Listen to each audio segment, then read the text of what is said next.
Вы смотрите новости в прямом эфире. В студии Сергей Михедов. Здравствуйте. Коротко о главном. Топливо для котельных в районы республики завозят в соответствии с планом. Сколько тонн угля уже доставлено? В самом сердце Якутска новая касса железных дорог Якутии открылась в столице региона. Невероятные приключения итальянца в Якутии. Путешественник-экстремал пережидает пандемию в городе Покровске.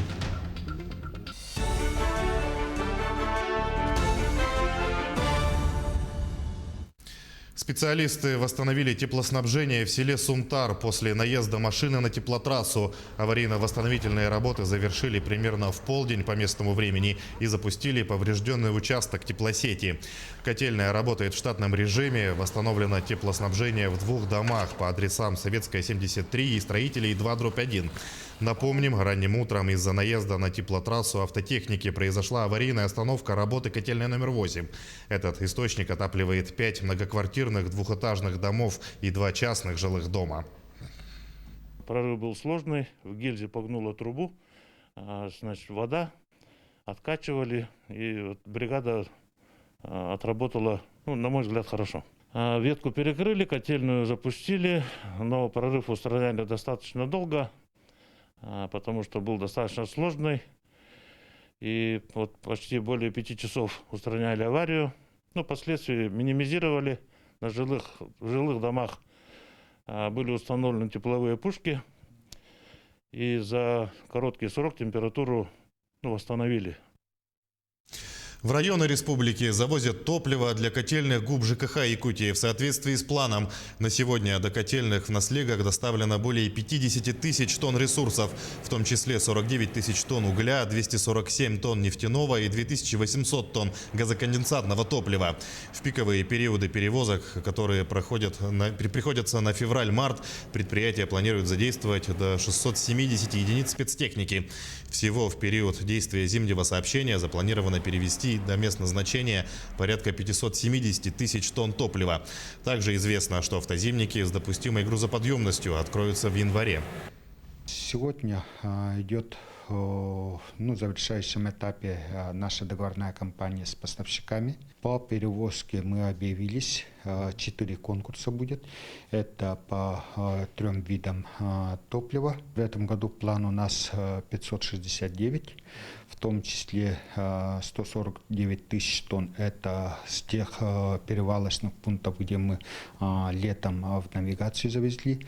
С этих пунктов мы должны развести по труднодоступным отдаленным наслегам. Риски при реализации нацпроектов на территории региона обсудили на совещании глава Якутии А.С.Н. Николаев и Кабинет министров. Вице-премьеры, курирующие эти вопросы, доложили о ходе реализации нацпроектов. Так, по национальному проекту «Экология» есть риск не достигнуть показателей по утилизации ТКО, а также обеспечения населения питьевой водой. Риски недостижения целей проекта «Демография» связаны со снижением числа новорожденных, в первую очередь по причине завышенных планов. Коэффициент рождаемости пересмотрит Минтруд России. По итогам совещания А.С.Н. Николаев отметил, что риски недостижения некоторых целевых показателей связаны с объективными причинами пандемии коронавируса и введенными ограничениями на уровне государства. Вместе с тем, у каждого нацпроекта имеются свои болевые точки, на решении которых необходимо сосредоточиться, подчеркнул глава Якутии. 220 случаев заболевания коронавирусом выявили в Якутии за минувшие сутки. Такова, по данным Оперштаба, эпидобстановка на сегодня. 120 человек заболели в Якутске. Увеличилось количество заболевших в Алекминском, Мирнинском и Нерюнгринском районах, где фиксируют от 8 до 10 случаев. Также особое внимание уделяется Усть-Алданскому, Сумтарскому и Вилюйскому районам, где наблюдается рост заболеваемости. Из положительных тенденций отмечается уменьшение количества госпитализаций якутян с коронавирусом за прошлую неделю. Новая касса железных дорог Якутии открылась в столице региона. Она расположена в самом центре Якутска, в отеле «Азимут», в здании бывшей гостиницы «Полярная звезда». На открытии кассы побывала и наша съемочная группа. Дополнительная точка обеспечит жителям и гостям региона не только удобство обслуживания, но и выгоду, ведь напрямую у перевозчика билеты можно приобрести без сервисных сборов. А комфорт клиентов – это основа социальной политики компании. Компания «Железные дороги Якутии» социально ориентированная компания и ведет в этом направлении серьезную работу.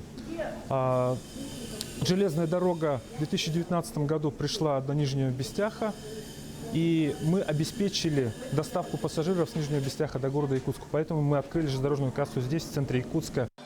Здесь можно оформить билеты по всем направлениям, стоимости, получить информацию о расписании поездов, узнать о льготах и акциях для пассажиров. Режим работы с 9 утра до полдевятого вечера, без выходных.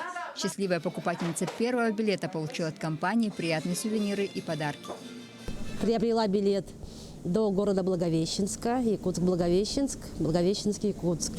Очень удобное расположение кассы в центре города.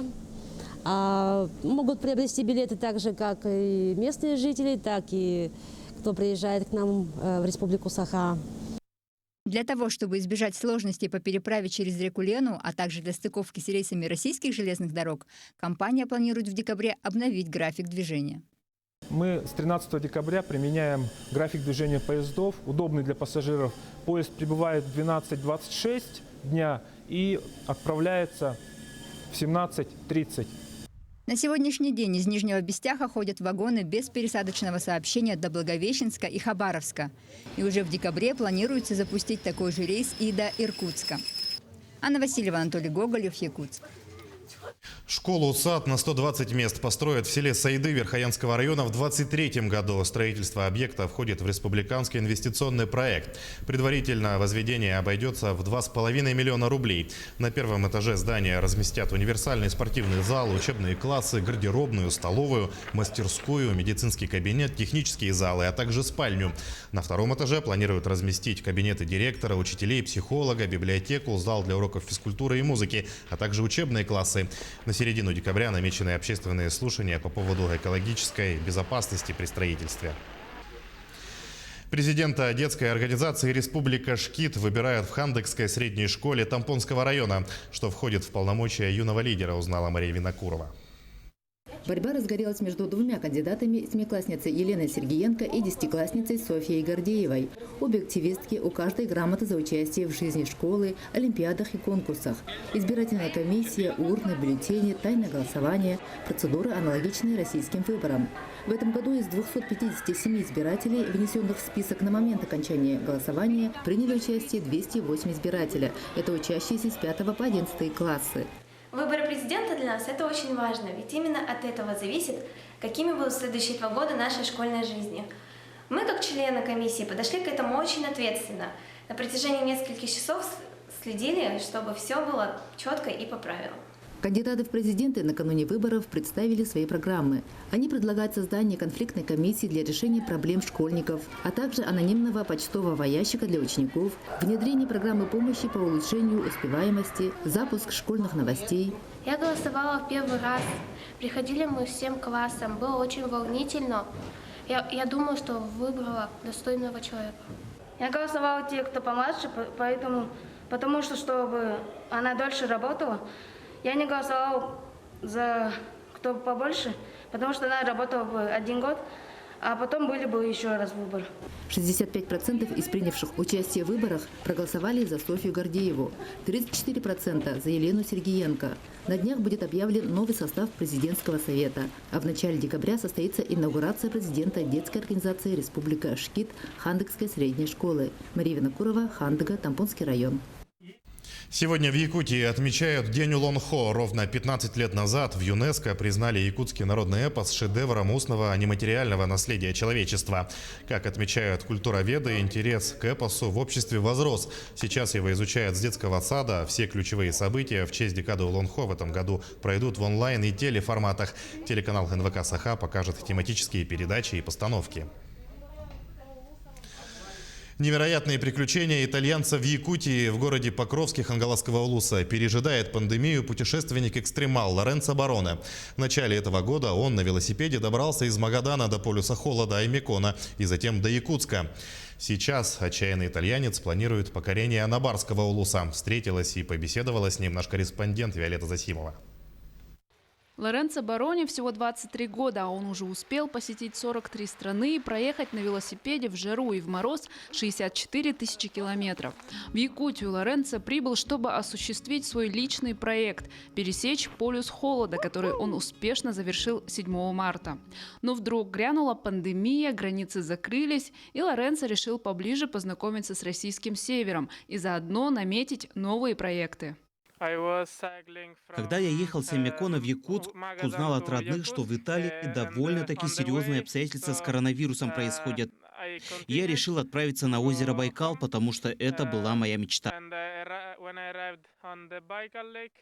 На Байкале он впервые увиделся со своей возлюбленной якутянкой Айгуль.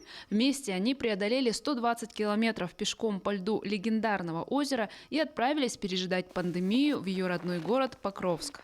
Летом я заканчивала университет, у меня была дипломная защита, поэтому до июля мы сидели просто в квартире, соблюдали режим самоизоляции, никуда не ходили. И в конце июля мы решили сделать небольшой поход. Мы прошли 80 километров по национальному парку Ленские столбы. Затем в августе мы поехали в Иркутск на поезде забрать велосипед Лоренцо и остальное его оборудование. Обо всех своих путешествиях, а также о буднях в Якутии Лоренцо рассказывает в своих блогах в Инстаграм и в Фейсбук. Помимо своих мыслей и наблюдений, он снимает забавные видео, связанные с суровыми якутскими холодами.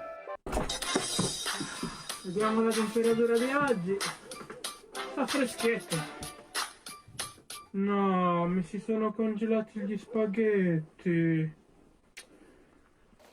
Неудержимый итальянец запланировал новый маршрут и вновь по Якутии. Теперь он держит курс на село Юрюнхая в Анабарском Улусе.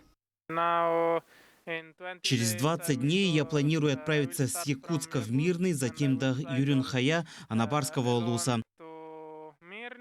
Все мои приспособления еще с прошлой поездки с Магадана до Якутска, но кое-что я усовершенствовал. Поеду я один, без поддержки, планирую проехать 2700 километров и добраться до пункта назначения 15 февраля. После покорения Анабарского Улуса Лоренцо возвратится в Покровск с надеждой, что в 2021 году он сможет вернуться домой в Италию, где его ждут родные и близкие. Виолетта Засимова, Федор Тарасов, Хангаласский Улус.